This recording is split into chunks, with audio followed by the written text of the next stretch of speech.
नमस्कार दोस्तों, स्वागत है आपका मेरे YouTube चैनल पे जिसका नाम है एडीएस स्टडी जोन। मैं सौरभ सबके बीच लेके आ गया हूँ एक नया टॉपिक, जो कि बहुत अच्छा टॉपिक भी है कि अगर आप इंटरेस्ट लेंगे तो आपको अच्छा लगेगा।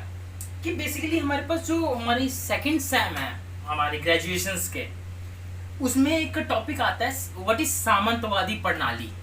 ठीक है, उसको समझने की बोलो। बहुत से बच्चे हैं या बहुत से लोग हैं, उनको वो क्लियर नहीं है कि बेसिकली होता क्या है सामंत क्या है। प्रणाली तो चलो वो तो है ही है, सामंत क्या है, सामंत या सामंतवादी प्रणाली क्या है बेसिकली, इसके बारे में हम लोग आज पढ़ेंगे। तो मैं चाहता हूँ कि ये क्लियर हो आप लोगों का, ठीक है। क्योंकि अगर कुछ चीज़ें हमारे दिमाग में अगर रह जाती हैं तो वो बढ़िया नहीं लगता, अगर ऐसा लगता है पटासी चीज़ हमारी चुप होगी, तो वो चुप ना हो उसके लिए मैं ये लेकर आया हूँ। तो चलिए शुरू करते हैं।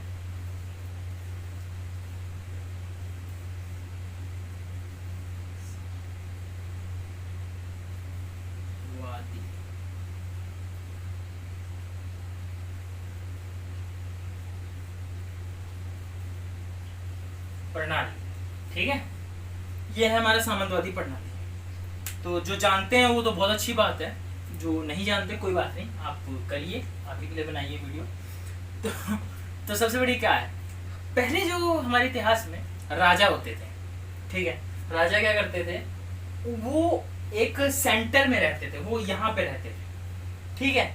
एक बहुत बड़ा किला होता था, उसको डिवाइड किया होता था अनगिनत पार्ट्स में, ठीक है। राजा यहाँ पे रहता था, एक सेंटर में राजधानी बनाता था, वहां रहता था वो, ठीक है। तो उसके बाद जैसे मान लीजिए आप दिल्ली लगा ली, आज के समय में आप समझ के चलिए दिल्ली है, दिल्ली में हमारा राजा बैठा है, ठीक है।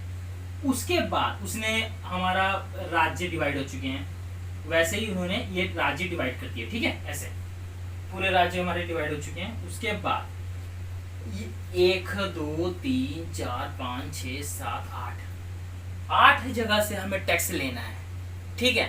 सामंतवादी प्रणाली बेसिकली आई है हमारी प्रशासन से, प्रशासन का विकास बहुत अच्छा हुआ है। तो ये 8 सामंत हम अपॉइंट करेंगे किसके लिए, अपने रेवेन्यू के लिए, ताकि वो वहां का होल्डर बने, ठीक है।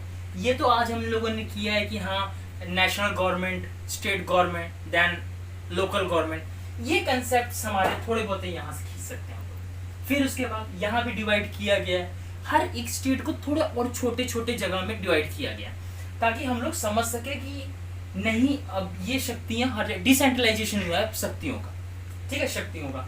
और हमारे पास 8 सामंत है, ये हर एक होता है, ये लीड करता है इनके साथ। राजा को अगर सेना चाहिए लड़ाई के लिए तो गांव में से और कुछ एरियो में से सेना कौन ला के देगा, सामंत ला के देगा। और तभी ये होते थे, ये सिंपल इनसे सिर्फ रिवेन्यू का हिसाब किताब रखते थे, और राजा इनसे ज्यादा वो तू मैं भी नहीं करते। क्यों, सारी सेनाएं जो होती थी वो इनके कंट्रोल में होती। क्यों, क्योंकि सेना इसको जानती थी, राजा को बहुत कम लोग जानते थे। क्यों, सिर्फ ये जानते थे वो मेरा राजा है, मगर मेरे कर्ता धर्ता कौन है, वो सामंत है। क्यों, क्योंकि हम इनको टैक्स देते, ये हमें पेमेंट देते हैं, ऊपर ही काम क्या करते हैं वो हमें नहीं पता। किसान हो गए, कुछ लेबर क्लास हो गया, अदर एक्सेट्रा एक्सेट्रा, ठीक है। तो ये चीजें होती थी। तो सामंत प्रणाली में क्या आया कि ये 8 लोग होते थे, हम इनको डिवाइड करते थे अपने एम्पायर के बाद, जो प्रोविंस एरिया प्रांत होते थे उनमें सामंत बैठा देते थे, ताकि भैया आपको इतना लगान ला के मुझे देना, बाकी कुछ हिस्सा आपने अपने पास रखना, बस आप वहां रूल करो, ठीक है। तो वैसे ही होता था यहाँ पे। तो ये 8 लोग होते थे, ये 8 लोग सामंत प्रणाली हम लोग इसको बोलते हैं, ठीक है। कि बेसिकली हम राजा ने अपॉइंट किए 8 लोग, वो सामंत होते थे, वो वहां से टैक्स जरूरत पड़ने पर सेना लेकर आते थे, और राजा की सेना के साथ एक जगह सेना इकट्ठी होती थी और सारे मिलकर फाइट करते थे। ये चीज है सामंत प्रणाली। तो सामंतवादी प्रणाली जो है ये सिंपल सी चीज है, ठीक है। तो I hope you understand my points, and आपको ये टॉपिक भी अच्छा लगा होगा। थोड़ी देर का टॉपिक है, तो मेरे ख्याल से टॉपिक कंप्लीट है अब, और कुछ बचा नहीं है इसके अंदर। तो सामंतवादी प्रणाली ये है, ठीक है। तो कैसा लगा आपको टॉपिक वो बताइएगा, और इसी तरह मैं आपको बस आपसे विदा लेना चाहता हूँ, और आपसे बस ये बोलूँगा, अगर वीडियो पसंद आए तो like share comment subscribe and press the bell icon for notification. तो बस गर्मियाँ बढ़ चुकी हैं और कोरोना का टाइम भी है, तो प्लीज़ सुरक्षा आपके हाथ में है।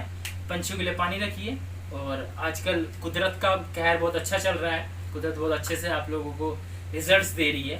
तो बस ऐसे रिजल्ट्स को लेते रहिए, और बस मैं आपसे विदा लेना चाहता हूँ। इसी तरह हंसते रहिए, मुस्कुराते रहिए और देखते रहिए आपका अपना यूट्यूब चैनल, जिसका नाम है India studies on Christmas sir. जय हिंद, जय भारत।